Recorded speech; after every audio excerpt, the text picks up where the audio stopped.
আসসালামু আলাইকুম। ইলেকট্রনিক বাংলা মিডিয়ার পক্ষ থেকে আপনাদের সবাইকে স্বাগত। আজকের ভিডিওতে নিয়ে আসলাম আরেকটি আইপিএস সার্ভিসিং একটি সার্কিট। এটা হলো নাতাশা সুকাম এর একটি সার্কিট। এই সার্কিটের মধ্যে কী কী সমস্যা হয় এবং প্রাথমিক কী সমস্যা বিস্তারিত আজকে আমি আপনাদেরকে দেখিয়ে দেব। এই নাতাশা সার্কিটটি দিয়ে আপনারা 600 বিয়ে একটি আইপিএস তৈরি করতে পারবেন। এর উপরেও 800 বিয়েও করা যায়, 800 ওয়াটও করা যাবে, কিন্তু সেক্ষেত্রে আপনাদের কী করতে হবে সেটাও আমি দেখিয়ে দেব। এখন আইপিএসটি নষ্ট হলে আপনারা কোথায় কোথায় আগে চেক করবেন সেটা আমি এই ভিডিওর মধ্যে দেখিয়ে দেবো, এবং আইপিএসের সবচেয়ে কমন কী সমস্যা হয় এবং কোন সাইটে কোন সেকশন কীভাবে কাজ করে A to Z বিস্তারিত আমি এই ভিডিওর মধ্যে দেখিয়ে দেবো। চলুন আইপিএসের সার্কিটটি চেক করতে হলে প্রথমে আমাদের কী করতে হবে। প্রথমে আমাদের ব্যাটারির সাথে কানেকশন করতে হবে। যেখানে নেগেটিভ কানেকশন করতে হবে এই সাইডে পজিটিভ কানেকশন করতে হবে।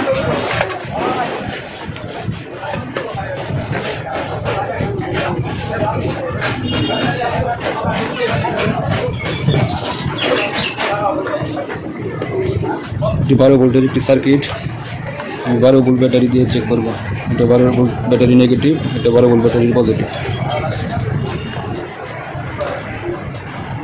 ব্যাটারি সংযোগ পাওয়ার সাথে সাথে রিলেটি অন হয়ে গেছে।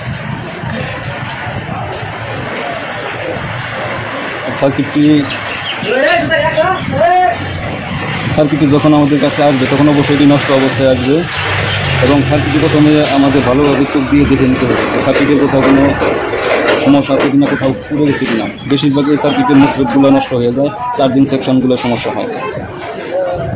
এটার মধ্যে মুসপেটগুলো পুড়ে গেছিলো, আমি মুসপেটগুলো লাগিয়েছি।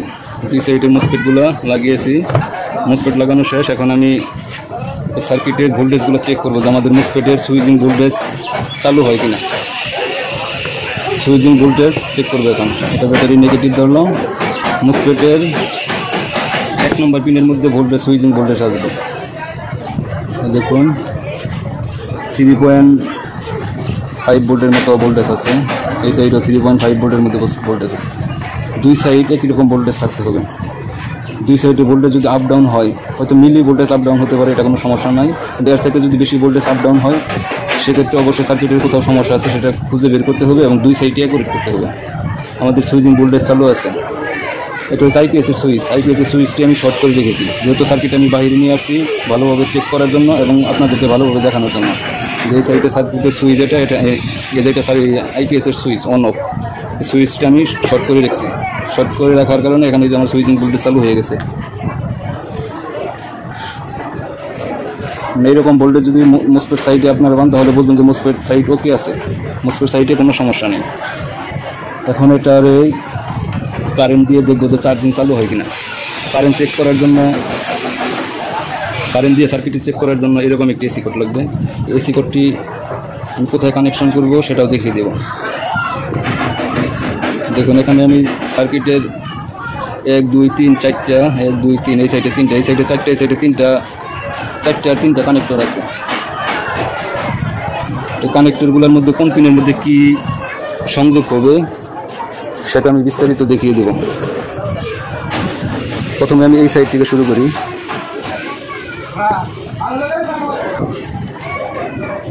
প্রথমে আমি এই সাইড থেকে শুরু করলাম। এই সাইডের 1 নম্বর পিনে হবে 140 ভোল্টের চার্জিং, যে ট্রান্সফর্মার থেকে লাইনটা আসবে সেটা এখানে সংযোগ হবে। তারপরে যেটা আছে এটা হলো 280 ভোল্ট। ট্রান্সফর্মারের যে 280 ভোল্টের কানেকশন আছে সেই কানেকশনটা এখানে কানেকশন হবে। তারপরে এটা হলো নিউট্রাল কানেকশন। এই সার্কিটের যে নিউট্রাল কানেকশনটা হবে সেটা এখানে কানেকশন হবে। পরবর্তীতে এই সাইডে আছে, এটা দিয়ে শুরু করলাম, এটা হবে আইপিএস এর আউটপুট। এই কানেকশনটা হবে আইপিএস এর আউটপুট। তারপরে যে কানেকশনটা হবে এটা হবে এসি ইনপুট। এখানে যেটা দেখছেন এসি ইনপুট।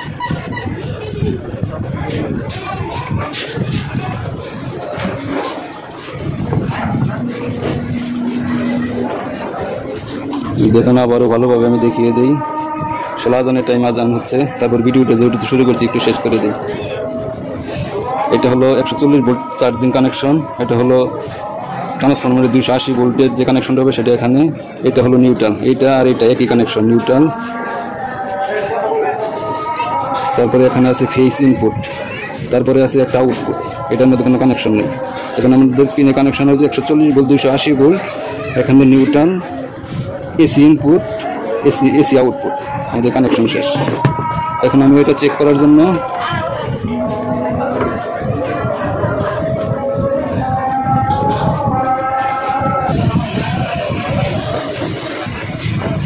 IPS এর এসি কানেকশনগুলো দেখালাম। এখন সার্কিটের কোথায় কোন সেকশন এগুলো এখন দেখিয়ে দেবো এবং কোন আইসির কী কাজ।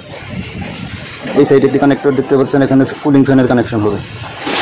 এখানে যে একটি কানেকশন দেখতে পাচ্ছেন এটা IPS এর অন অফ সুইচের কানেকশন হবে। এই সাইডে যে 3টা কানেকশন দেখতে পাচ্ছেন আপনারা, 3টা কানেকশন দিয়ে এটা IPS মোড করা যাবে এবং UPS মোড করা যাবে। বাকি যে সাইডের কানেকশনগুলো আছে এগুলা LED signal, IPS on signal আছে, AC সিগন্যাল আছে, ওভারলোড আছে, ব্যাটারি লো আছে এবং চার্জিং অন আছে, চার্জিং ফুল আছে। এই সিগন্যালগুলো এই কানেক্টর থেকে যাবে। আর এটা দেখতে পাচ্ছেন এটা হলো মাইক্রো কন্ট্রোলার আইসি, এটা হলো মাইক্রো কন্ট্রোলার আইসি। এখানে হচ্ছে 78 একটি আইসি আছে, এখানে 12 ভোল্ট ইনপুট হবে এবং এখান থেকে 5 ভোল্ট আউট হবে। 5 ভোল্ট আউট হয়ে মাইক্রো কন্ট্রোলার আইসির মধ্যে আসবে। আর এখানে দেখতে পাচ্ছেন এখানে 555 একটি টাইমার আইসি আছে এবং এই সাইডে দুটি এসসিআর আছে। এই দুটি এসসিআর দিয়ে IPS এর যে চার্জিং কারেন্ট এম্পিয়ার এই দুটো দিয়ে কন্ট্রোল করে। আর 555 যে আইসিটা আছে এই আইসিটা দিয়ে এটা চার্জিং সিগন্যালকে অটো কাট করে। আর এখানে দুটি রিলে দেখতে পাচ্ছেন আপনারা, দুটি রিলের মধ্যে এই রিলেটা হলো চার্জিংয়ের জন্য, যখন চার্জিং অন হবে তখন এই রিলেটি ধরবে। আর এই যে রিলেটি দেখতে পাচ্ছেন এই রিলেটি চেঞ্জ ওভার হিসেবে কাজ করবে। যখন কারেন্ট আসবে তখন অটোমেটিক কারেন্টে চলে যাবে, যখন কারেন্ট চলে যাবে অটোমেটিক IPS আউট হবে। এই রিলে এই কাজ করে। আর এখানে দেখতে পাচ্ছেন আরেকটি আইসি, একটার নাম্বার হলো LM358। LM358 আইসিটি দিয়ে এই সার্কিটের ওভারলোড কাজ করেছে এবং চার্জিং সেকশনে কাজ করেছে। এখানে আরেকটি আইসি আছে 4N35।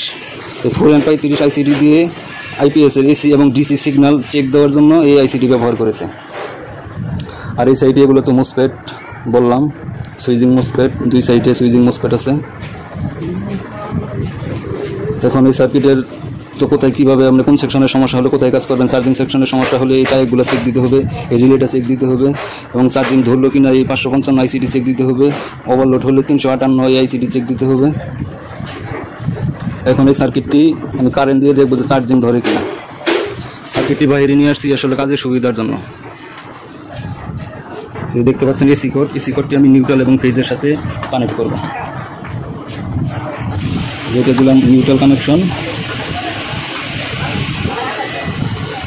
এটা নিউট্রাল কানেকশন করলাম। আর এটা দেবো ফেজ কানেকশন, নিউট্রাল এবং ফেজ কানেকশন। চার্জিং ধরলো কিনা এটা ট্রান্সফরমারের সাথে যেহেতু সংযোগ নাই, আমি ফিলামেন্ট বাতিটা নিয়েছি, এটা এখানে রাখলাম। এটার যে নিউট্রালের সাথে আমি একটি তার কানেকশন করলাম, আরেকটি কানেকশন করলাম 150 ভোল্ট, যে ট্রান্সফরমারের দুটি কানেকশন হবে সেখানে কানেকশন করলাম। এখন আমি এই সার্কিটের মধ্যে কারেন্ট সংযোগ করে দেখব।